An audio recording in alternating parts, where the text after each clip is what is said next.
pinagkaisahan, pinagtulong-tulungan para masira ako, mawala ako sa trabaho ko, sa posisyon na meron ako sa ngayon.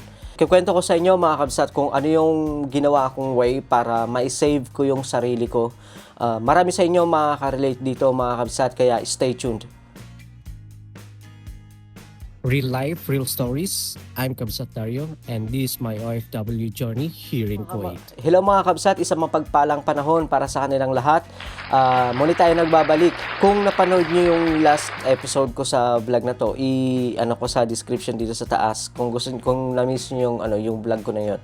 Sinabi ko dyan na ikukwento ko sa inyo kung ano yung, kung paano ko i-handle yung struggles ko nung pinagtulungan ako ng mga kasama ko sa trabaho. Kasi sila mga kabsat mga ibang lahi sila na magkababayan. Yan. Magkababayan sila, mga ibang lahi. So pinagtulungan nila ako in a way na dapat masira ako, mawala ako, yung ganyan, yung mawalan ako ng project sa company. So ganito yung kwento na yan mga kabsat. Kasi sa company ko ngayon mga kabsat, meron kaming bago pa lang siya, way back 2020, yan. Bago pa lang ako sa company ko. So, among those guys, maybe 4-5 lang kaming may experience when it comes to hypermarkets or supermarkets, mga ganyan-ganyan. So, yung mga experience naming 4, in-implement namin doon sa sa trabaho namin ngayon, in which bago pa lang, kumbaga nagsisimula pa lang sila. So, marami kaming ideas na nai-share sa company. Marami kaming mga bagay na nai-input para masunod para sa ikabubuti ng company. So, yun. Isa doon yung mga kabsat, kung paano kami makipag-deal sa expiration. Kasi since bago dito sa Kuwait kasi mga kabsat ko, hindi nila naitanong mahigpit dito when it comes to the safetyness of the consumers or the customers. Kahit saan naman, pero dito napakahigpit talaga. Magkaroon ka kasi dito ng violation dun sa rules na yon, makakitaan ka ng expiry kapag may nagreklamong customer. Pwedeng it's either mapasara yung company, magbayad ng malaking halaga, ganun. Kaya na-build yung team ko. Yung team ko ngayon, ang tinatawag sa kanila expiration team. Yan. Yung sa expiration team na yan, meron akong 4 na tao dati, 4 guys. Tapos glad to say, yung 4 na tao ngayon, mayroon na rin silang mga position kasi pinush ko rin na na mabigyan sila ng pagkakataon na ma-enhance yung knowledge nila, ma-apply yung mga naituro ko sa nilang mga dapat nilang malaman when it comes to their job. Yan. So, yun yung naging sistema. Ang naging sistema kasi mga kabsat, as an expiration team, ang ginagawa kasi namin dyan, minomonitor namin bawat floor, bawat shelves na naka-display, meron kaming record. For the record, meron kaming talagang listahan kung ano yung mga dapat tanggalin ng araw na to, kung ilang araw yung shelf lives nila, kung anong petsa dapat siya tanggalin, ganyan. Yung ginagawa namin sa kanila. So, in-implement ko yung lahat na yun sa company namin ngayon. So, ang sistema kasi, merong ibang department na connected din sa amin na in which mga kalahi din nila. Though yung mga tao ko kasi mga kabsat, mga kalahi din nila yon. Kumbaga, mas kung ano yung sinasabi ko, yun dapat yung nasusunod. Kasi nga, ako yung nakakaalam, mas nakakaalam. Yun, ganun yung naging sistema. So, ang naging sistema ko dyan mga kabsat kasi, dapat tanggalin na yung ganitong item sa ganitong panahon. Ngayon, kapag tinanggal kasi namin yan mga kabsat, ibig sabihin, endorsed na siya for another department in which receiving department na dapat na matanggal siya or mai-return siya sa supplier kung returnable or magawan siya ng discard note para itapon kung non-returnable naman siya. So, ganun yung naging sistema. Ang sistema kasi, meron kaming hindi pagkakanuan ng team leader ng ibang department in which mas ahead kasi siya, in other words, mas ahead siya sa akin kasi mas pioneer siya sa company kasi nga mas nauna siya dumating kaysa sa akin. Tapos yung mga tao niya, mga kalahi niya rin. So yung mga tao niyang kalahi niya, takot din sa kanya. Kasi nga, may position siya, tapos sila mga staff lang, mga ganun-ganun. Alam mo yung sa lahi, sa ibang lahi kasi, kapag sinabi nilang, uy, may position ako, yan, dapat ang tingin nila sa mga staff nila, para silang mga slave, mga ganyan. In which, napaka-against ko doon talaga. Ayaw na ayaw ko yung ganun. So, yun naman yung nagustuhan ng ibang lahi. sa akin na kumpara sa sa kalahi nila. Yun yung nagustuhan nila sa akin na patas akong tumingin. Kumbaga, staff tayo dito, kahit na ano man ang posisyon ko, pare-parehas tayong sumasahod, pare-parehas tayong pinapasahod ng company. Ganun yung nagiging sistema dyan. So, ang naging sistema, may tinanggal kami, tapos ginawa naman nila, kinuha nila yung tinanggal namin, nilagay nila sa shelves.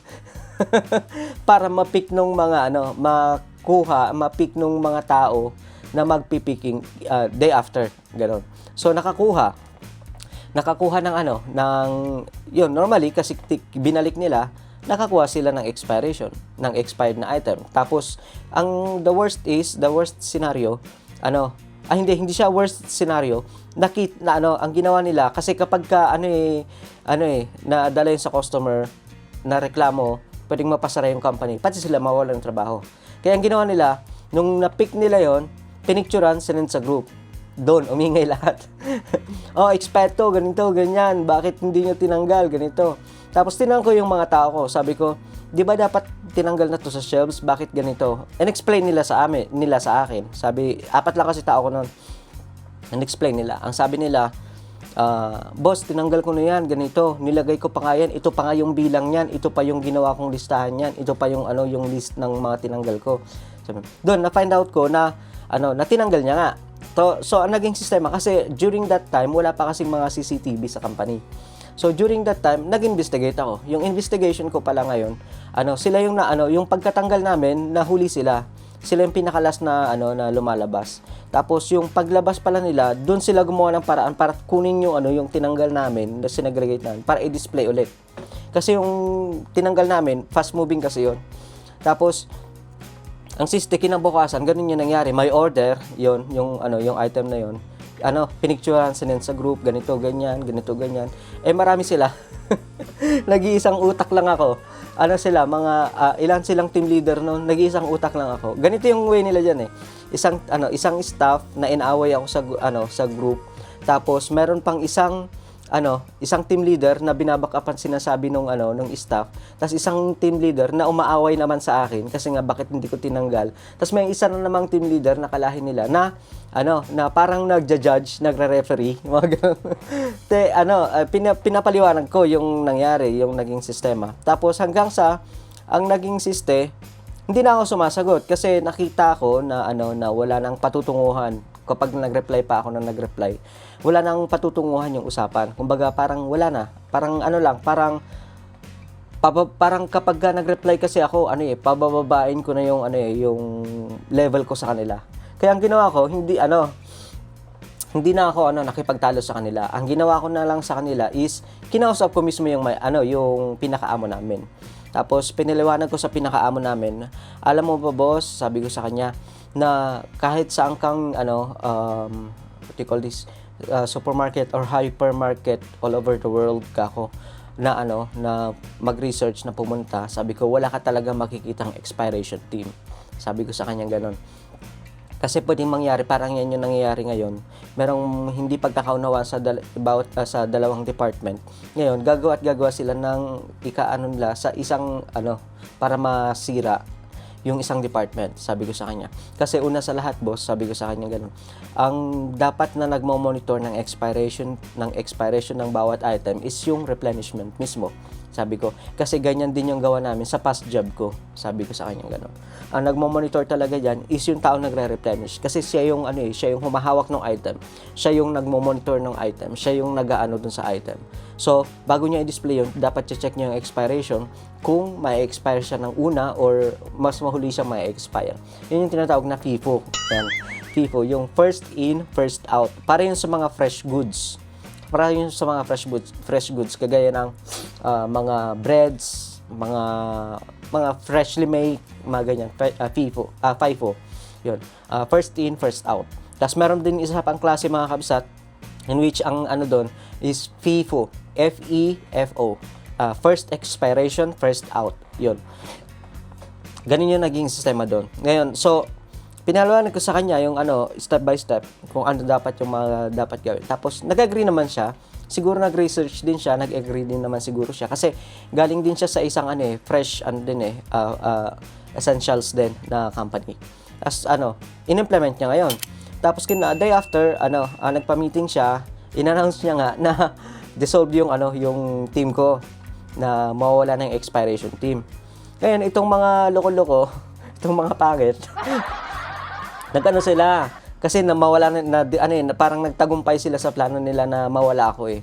Ang naging sistema, nag-party-party sila. Party-party. Kumain sila sa labas, tapos nagsiside pa sila, tapos nag-drinks sila doon. Hindi yung drinks na Meron din na nag-drinks sila sa kasi bawal dito sa Kuwait yung alcohol, mga kabs. Yung talagang party, as in literal na party, ganon. Kasi ganon sila ka-against sa akin. Tapos ang naging sistema, hinayaan ko lang, kumbaga sige lang, magpakasaya lang kayo.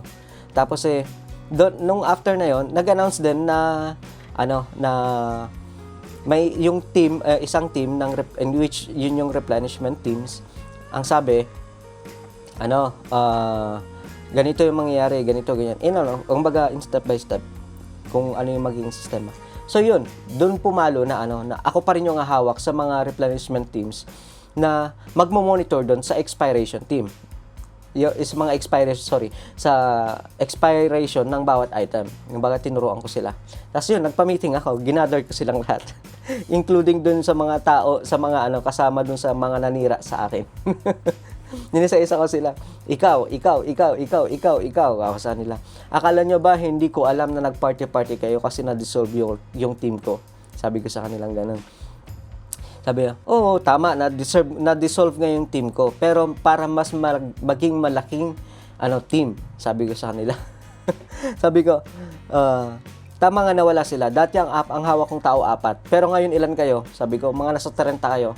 Sabi ko ngayon kayo, tao ko kayo ngayon. Sabi ko, kung ano yung sasabihin ko, yun ang dapat nyong gawin. Sabi ko, ngayon kapag may makita akong expiration dyan, bibigyan ko kayo ng mga penalty. Ako sa kanilang ganun. Pero lang yun, kumbaga, ko lang sa kanila yun, para gawin nila yung trabaho nila ng maayos. Ganun yung naging sistema. Gulat na gulat sila, mga kapsat. Sabi, kumbaga, nilaro ko sila sa kamay ko eh. Kumbaga, hinayaan ko silang tapos makita ko sa kanila nakita ko sa kanila kung paano sila kasaya. At least nakatulong ako. Nag-celebrate sila ng isang araw, isang gabi. Yan.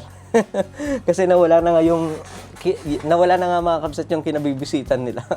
Pero hindi nila alam, mas lumaki pa. So, yun yung naging sistema, mga kabsat. So, pero kahit na ganun, mga kabsat, hindi ko ginamit yung position ko against sa mga taong gumawa sa akin ng hindi maganda. Ang ginawa ko sa mga taong yun, tinuruan ko pa sila kung paano maging better na tao, kung paano maging better na empleyado, kung paano nila i-handle yung sitwasyon kapag na-encounter din nila yung ganitong sitwasyon. Ganon. Tinuruan ko sila hanggang sa na-enhance na-enhance yung mga knowledge nila, hanggang sa natuto sila.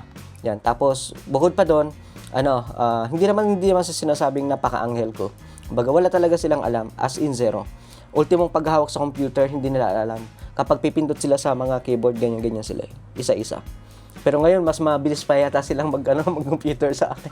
Kasi ako nagturo talaga sa kanila, in-enhance ko talaga yung knowledge nila. Tinuruan ko kung paanong gawin, tinuruan ko kung paano ganito, paano ganyan, paano ganito, paano ganyan. Yan. Baga, shinare ko talaga yung knowledge ko sa kanila. Hanggang sa natuto sila, especially dun sa mga gumawa sa akin ng hindi maganda, natuto sila. Tapos, ang nung natuto sila, syempre, ako, ang ginawa ko, kasi kapag nakita kong nag-level up sila, ibig sabihin, nakaka-proud sa side ko na, naging team leader na siya kasi ganito. Kasi tinuruan ko yan. Ako nagturo yan. Ganito, ganyan. Ganun yung naging sistema ko eh. Kumbaga, yung self-confidence ko, na-enhance din eh. Tumaas din eh. Kasi nga, nakapag-push ako ng tao na dati ganito lang siya. Ngayon, ganito na siya. Ganyan. Yun yung Kumbaga, natuwa ako. Una sa lahat, nung naging team leader sila, ako yung pinakaunang natuwa. Na in the way na na parang naging tatay nila ako. Kumbaga, ako yung tinuruan ko sila sa lahat ng maraming bagay. Tapos, ayun. Tapos, ang yung natuto sila, na promote sila, merong iba sa kanila talagang nilulook over kung paano ko sila tinuruan, kung paano ko sila in-enhance. Yan, meron talagang mga kabsat na gagawa pa rin ng hindi maganda. Yan. Yung sinubuan mo na ng tapos ikaw halos maubos ka na, tapos nung natuto sila, nabusog sila, ikaw pa yung sasaksakin sa likod. Ganun. Normal 'yon, mga kabsat. And na-expect ko rin naman, pero normal 'yon na may gaganon sa akin. Ayun, hindi nga ako nagkamali. May gumanon nga talaga sa akin. Natuto sila. Tapos nung natuto sila, mga kabsat, ayun, na-promote na sila. Tapos gumawa talaga sila ng hindi maganda sa akin. Kumbaga, sinasaksak na naman ako patalikod. So, natuto na ako Kumbaga, ako, tao lang din naman ako. Hindi naman ako santo. I'm not a saint. Alright? I'm not a saint. Kumbaga, tinuruan ko na sila. Binigyan ko na sila ng chance para maging better na person. Pero, choice nila yan Kumbaga, nila yan sila yung may kagustuhan yan na maging ganyan sila. Yan.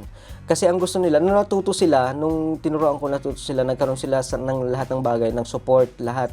Natuto sila. Ngayon, sila ngayon yung gumagawa ng paraan para naman ma-down ako na mas ahead sila sa akin. Ganun yung naging system. So, nung ginanon nila ako, nung selected na tao, hindi ko na tinuruan. Nag-stop na yung pag-aano sa kanila, kumbaga pag-support ko sa kanila. Sabi ko, sige, alam mo na pala lahat? Okay. Sabi ko sa sarili ko lang sige, alam mo na pala lahat? Okay, sige, ganyan. Hinayaan ko na sila. Kumbaga, hindi ko na sila sinuportahan, hindi ko na sila tinuruan, hindi ko na sila lahat talaga wala na. Tapos, hanggang sa hindi nila kinaya, yung performance nila naging worst. Naging worst yung performance nila, naging hindi tama yung performance nila. Hanggang sa nawala na sila sa company. Yun yung Tapos yung iba naman, wala na rin sa company. Pero for some other reasons na hindi ko na babanggitin sa episode natin ngayon. Basta wala na sila sa company. Pero kahit na wala na sila sa company, nilulook over pa rin nila yung mga knowledge na tinuro ko sa kanila. Tapos minsan, madalas kino-contact pa rin nila ako, humihingi sila ng tulong. Sabi, boss, ano bang gagawin ko sa ganito? Ano bang gagawin ko sa ganyan? Ganito kasi yung sistema. Tinuturuan ko ngayon.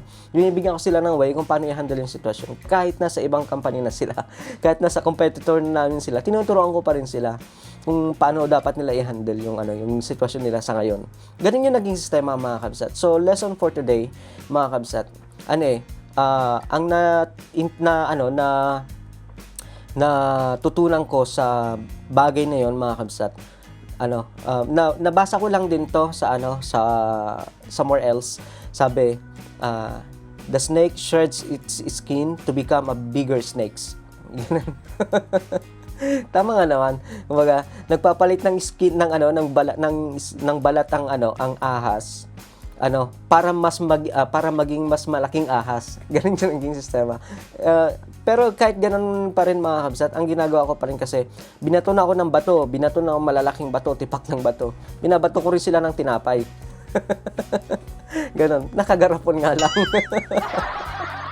Solid na garapon. Hindi, joke lang. So yun lang, mga kabsat. Kung sakaling na-encounter nyo man tong at saka kung umabot ka sa part ng video na to, mga kabsat, isang like and subscribe, masaya na tayo dyan. Yan. Kasi nakikita ko sa analytics ko, mga kabsat, maraming nanonood din nga lang hindi sila nakasubscribe. Baka naman, mga kabsat. Yan. So yun yung lesson na natutunan ko sa dito sa trabaho ko ngayon. Na in which nangyayari pa rin talaga. Hindi mo talaga may iwasan. Pero hasa na ako Alam ko na yung mga dapat kong gawin. So yun yung natutunan ko na talagang hindi ko makakalimutan sa tanang buhay ko. Yan. So maraming salamat, mga kabsat, sa panonood ng video natin ngayon, mga kabsat. Thank you so much. Tsaka sa mga patuloy na sumusuporta at nagko-comment sa video natin. Thank you so much, mga kabsat. It really means a lot to me. Right, English. Thank you so much, mga kabsat. Kabsat Dario signing off. Assalamualaikum.